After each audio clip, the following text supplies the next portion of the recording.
saya tidak pernah menganiaya dia dan tidak pernah menyentuhnya sedikit pun. Justru dia yang mencoba menyentuh saya dengan berkata-kata kasar.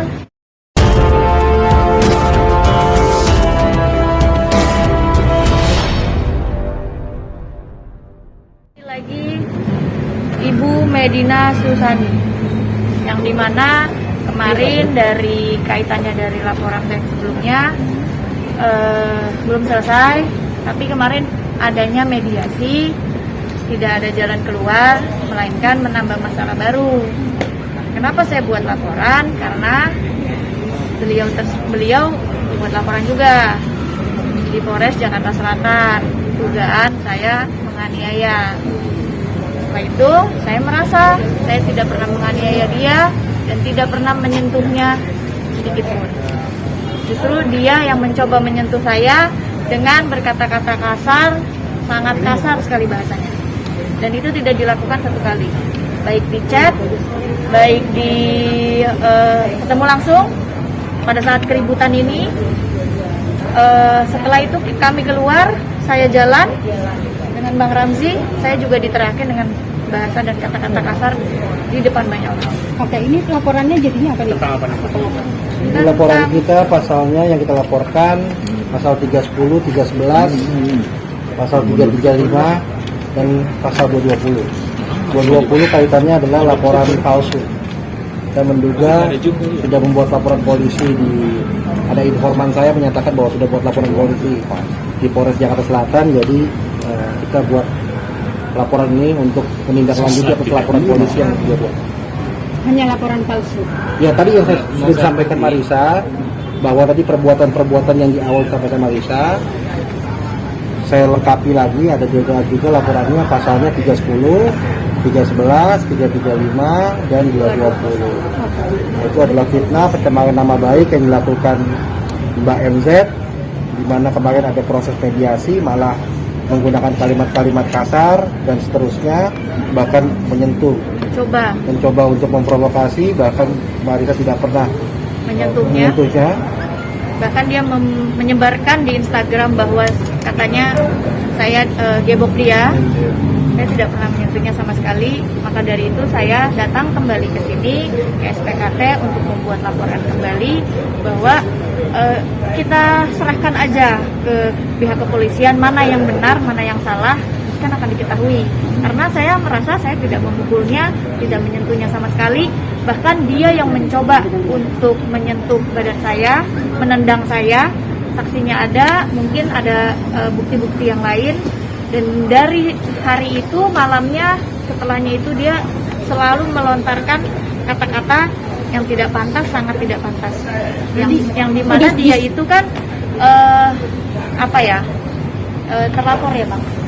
Yang untuk dia terlapor saya kan. Dia terlapor. Nah, dimana kalau seharusnya kan normalnya dia saya laporkan mediasi, harusnya kan dia yang minta maaf ke saya.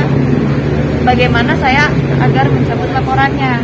Kok malahan saya difitnah baru? Karena kan yang sebelumnya dia fitnah saya nih, biar kelihatan nih makin jelas. Yang sebelumnya saya difitnah dengan berbagai macam fitnahan dia, saya laporkan. Kedua, dia fitnah saya lagi, katanya saya telah menganiaya dia. Sudah ada dia buat laporan di Polres Jaksel. Sudah siapkan bukti-bukti apa nih dari Kak Ica sendiri? Bukti-bukti yang telah kita siapkan, satu ada namanya bukti screenshot chatting, ada video kejadian, ada CCTV juga. Biasanya kan menyiapkan visum, ini gimana kita? Iya. Ya silakan aja. Kita akan siap menghadapi proses hukum kalau memang ada panggilan laporan polisi yang telah mereka buat. Oke. Bukti-bukti memar-memar di badan dia sendiri mungkin Kak Ica? Saya nggak tahu karena saya nggak menyentuhnya sama sekali. Kakinya pun tidak, justru dia yang mau tendang saya. Dia yang mau teriak-teriakin saya terus di jalanan. Dia chatnya seperti jagoan. Dia minta ketemu malam-malam jam 22.00 di Polda, ketemu Kapolda, ketemu Pak Fadil katanya. Biar ribut aja di depan Pak Fadil. Gitu loh. Hal-hal begini kan kalau didiamkan akan banyak orang-orang seperti ini yang merasa dirinya arogan, merasa dirinya paling hebat, terus main sosial media seenak-enaknya, memfitnah-fitnah lagi gitu. Ini termasuk buntut dari yang waktu kemarin nggak sih Kak, yang kasus yang Soal tas sebelumnya? branded. Iya kan dikaitkan dari yang sebelumnya. Saya kan ada mediasi. Mediasi itu kan seharusnya dipertemukan kedua belah pihak agar mendapatkan jalan keluar. Tapi bukan maaf yang saya terima, malahan cacian saya yang mau digini-giniin terus sama dia. Kaki dia mau tendang saya, tapi saya nggak kena. Saya mundur. Berarti sempat ada Coba. berapa kali mediasi Kak? Yang pertama sudah 1 kali, selanjutnya kemarin mediasi selanjutnya. Saya datang, dia nggak datang. Nah, ketika itu, nah itu tindakan seperti itu sehingga kita buat laporan hari ini. Nah malamnya harusnya mediasi lagi, ternyata dia tidak datang. Nah, rencananya juga akan dilakukan mediasi kembali dengan undangan. Undangan sudah dikirimkan oleh penyidik Resmob dan untuk tanggal 30. Tapi dengan kejadian hari ini, Ica tadi juga menyampaikan kepada saya bahwa saya udah menutup pintu untuk berdamai dengan pihak MZ. Jadi artinya laporan polisi kita yang terdahulu kita jalankan, dan laporan hari ini kita minta untuk penyidik bisa memproses laporan kita hari ini. Kak, kejadiannya sendiri seperti apa sih yang semalam itu sendiri? Katanya sampai dinilai orang-orang. Iya betul. Seperti apa? Ya mediasi, ngobrol. Saya aja dengan duduknya saya sudah, menurut saya masih sopan dan santun. Duduknya dia aja caranya udah nggak sopan ya bang.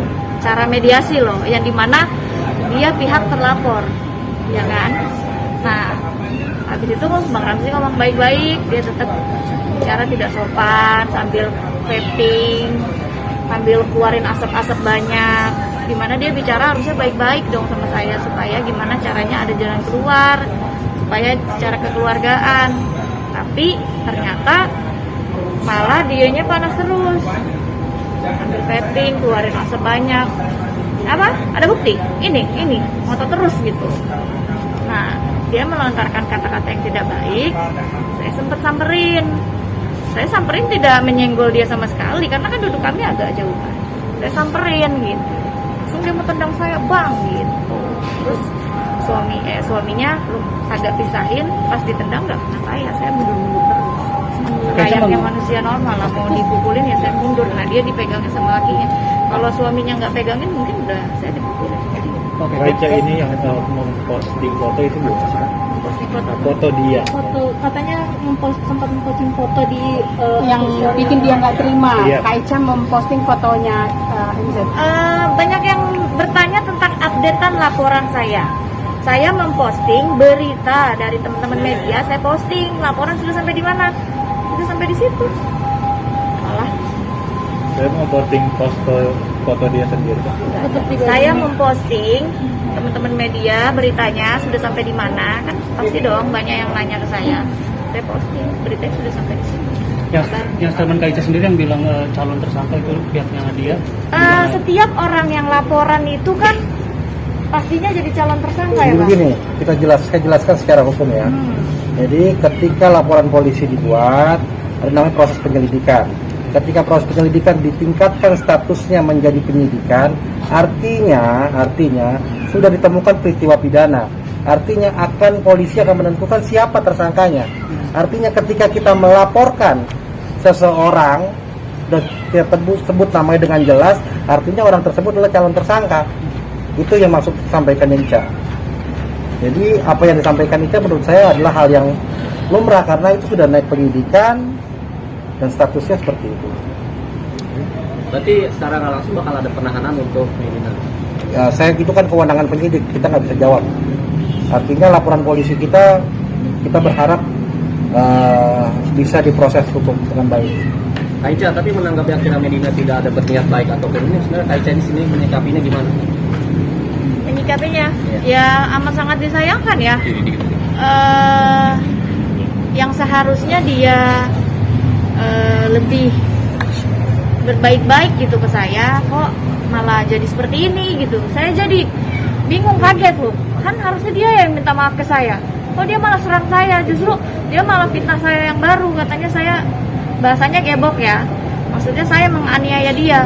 Dia tulis di sosmed, aduh mau mediasi malah kena gebok. Kapan saya gebok dia gitu. Bahkan satu kata kasar pun saya tidak ada lontarkan ke dia. Mungkin kalau ada bahasa saya waktu teleponan suara saya agak kenceng, iya, tapi tidak ada bahasa mengancam, bahasa kotor. Tapi Medina selalu melontarkan bahasa kotor terus terhadap saya. Kak Ica menanggapi